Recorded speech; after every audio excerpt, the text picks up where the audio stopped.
Springtime in Michigan. A time for rebirth, birds chirping, flowers blooming, and absolute mayhem in the toad world. This is Toad Dude. Beneath that bumpy exterior beats a heart fueled by primal urges. Spring is here and love is in the air. This pond's about to turn into a battleground, all in the name of Toad love. Competitions lurking around every lily pad. Welcome to the ultimate Toad mosh pit. Think Black Friday shoppers, but slimier, way more desperate, and with an unsettling soundtrack of guttural croaks. Every toad here thinks he's the main character, and frankly, they're all deluded. It's a battle of brawn, not brains. Toads lack those higher brain functions, like, sharing or basic decency. This is pure instinct, fueled by millions of years of evolution. These guys are tiny, warty, love-crazed missiles, each convinced that tonight's the night they get lucky, or at least not squished. Talk about commitment. These guys will wrestle through mud, algae, and their own unfortunate relatives for a shot at the genetic jackpot. Makes you wonder how any tadpoles survive this madness at all.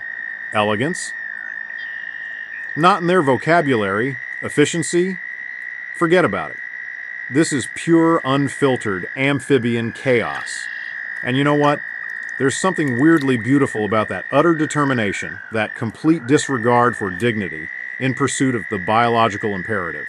It's survival of the most persistent, the most unashamedly desperate, or sometimes just the, luckiest. Because, let's be real, when you've got dozens of rivals clinging to the same female, sometimes it's a numbers game, not a skill one. It's a testament to the sheer chaotic force of nature that toads still exist at all. Forget synchronized swimming. This is the complete opposite. It's like the world's worst game of Twister, played in a muddy pond by creatures with zero self-awareness. If there's a graceful way to mate as a toad, they sure haven't discovered it. These amphibians make a stumbling drunk look like a ballet dancer. But hey, evolution rewards the scrappy, not the graceful, and these toads are nothing if not scrappy. Feeling awkward about your own love life? At least you're not a toad. Getting flipped into the mud by a jealous rival kind of puts a bad date in perspective. Turns out, no matter what corner of the animal kingdom you're in, romance can be a rough ride. Makes you appreciate those nature documentaries where things seem to just work out. Sometimes persistence is its own reward, but in the toad world, sometimes it mostly just leads to muddy faces and bruised egos. Hey, effort counts for something, right? Okay, here's where it gets even weirder. Turns out some toads have evolved special rough patches on their hands for extra grip. Talk about dedication to the cause. So, if you think your love life is rough, imagine having sandpaper hands. Speaking of uncomfortable, that can't be good for the lady toad. All that clinging, pulling, and scrambling must get pretty exhausting. But hey, a female toad's got to do what she's got to do. Sometimes victory simply means surviving the night in relatively one piece, at least until the whole thing starts again tomorrow. It's the circle of toad life, slimy, awkward, and utterly determined to keep on going against all odds. Okay, let's talk about the slimy elephant in the pond. How does this, work? Toad mating is all about this external fertilization. Yeah, that's the scientific term for it. It means these guys don't have the same kind of equipment most mammals do. To put it bluntly, there's no romance, no candlelit dinners, and definitely no cuddling involved. Instead, it's a messy, chaotic free-for-all. Imagine a water balloon fight, but with hormones and way more desperation. Think of the female toad as the center of a very muddy universe. She's usually the biggest toad on the scene, the one all these hyped-up males are fixated on. She does her part by plunking herself down somewhere in the pond and laying thousands of eggs, all strung together like gross gooey pearls. Once the eggs are out there, it's basically a feeding frenzy, but instead of food, we're talking about sperm. You see, male toads don't fertilize the eggs before they're laid. Nope, that would be far too organized. Instead, they swarm all over the eggs and, release their contribution to the gene pool. It's nature's version of a lottery, where millions of sperm compete to fertilize each egg. Think of it as the ultimate test of sheer quantity over quality. So, yeah, not exactly a Hallmark movie moment. But hey, if the goal is to ensure your species survives, it gets the job done. Talk about efficiency. No flowers, no chocolates, just a whole lot of eggs and a whole lot of hopeful males. Makes you kind of rethink all those romantic comedies, doesn't it? While there's no internal fertilization in toad romance, there is what we call the amplexus position. That's the fancy word for how the male toad basically piggybacks on the female to get a good grip while the eggs are being laid. And those rough patches on his hands? Those come in mighty useful right about now. Because once he's got a good grip, the game is on.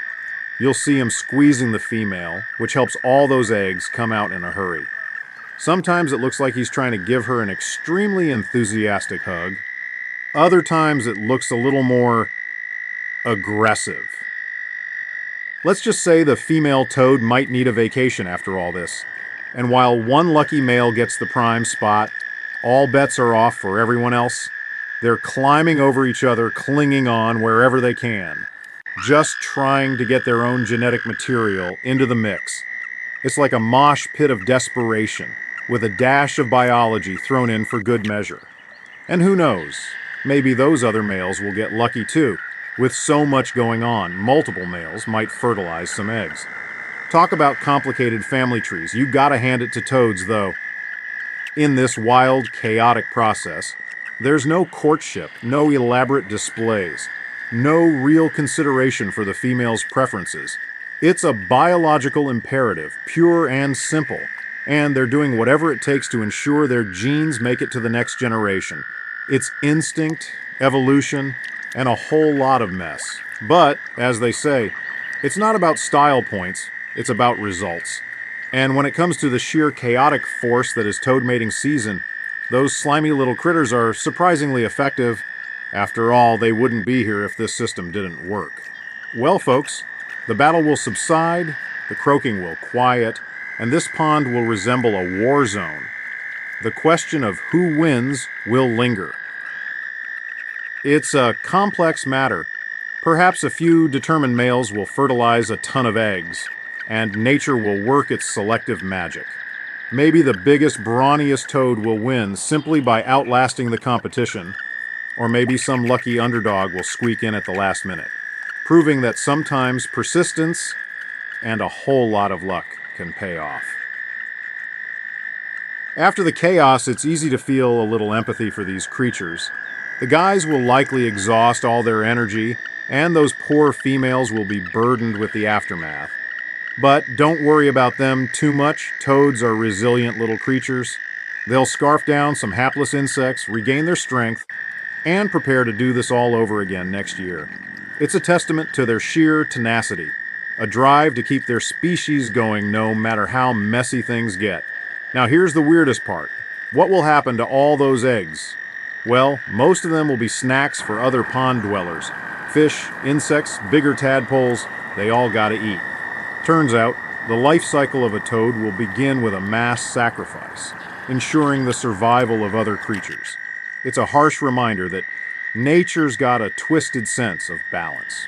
But hey, those eggs that do survive, in a few weeks, this pond will teem with tiny tadpoles, the next generation of awkward, warty love machines.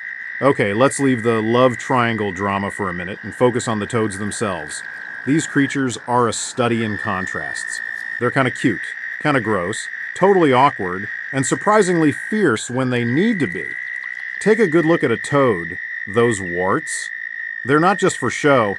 Some toad species secrete toxins from their skin, a handy defense mechanism that makes them unappetizing to predators. A word of advice. If you're ever tempted to pick up a toad, maybe wash your hands afterward, just in case. And those bulging eyes, they're not just weird looking, they're incredibly useful.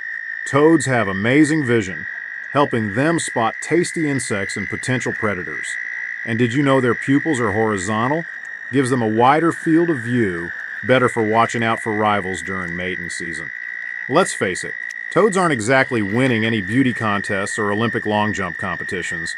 Warts? Check. Weirdly endearing bulging eyes? Double check. Elegantly hopping around? Not so much. But don't underestimate these little guys and gals. They're masters of survival, each in their own special toad-like way. So, what have we learned on this wild and warty toad adventure? First, toad love is messy, chaotic, and a whole lot of awkward. It's a battleground, a feeding frenzy, and a testament to the sheer determination of these creatures to keep their species going, no matter how strange it looks to us. But toads aren't just goofy-looking love machines. They're masters of survival. From camouflage to toxins, from super long tongues to disappearing underground, these amphibians have evolved some amazing ways to outsmart predators and thrive in harsh environments. They might be slow, they might be bumpy, but they're way tougher than they look. Yet, toads aren't invincible. Like so many creatures, they're facing challenges like habitat loss, pollution, and the dangers of a human-dominated world.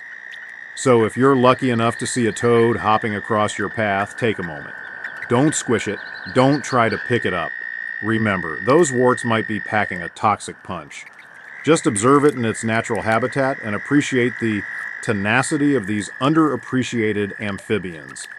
Toads may be the weirdos of the pond, the creatures that inspire jokes and squeamish reactions. But they're also a fascinating reminder of the diversity, adaptability, and downright bizarre beauty hidden within the natural world. So the next time you hear those guttural croaks on a summer night, smile. Those awkward creatures are at it again, and the cycle of toad life continues, one slimy, bumpy, surprisingly epic step at a time.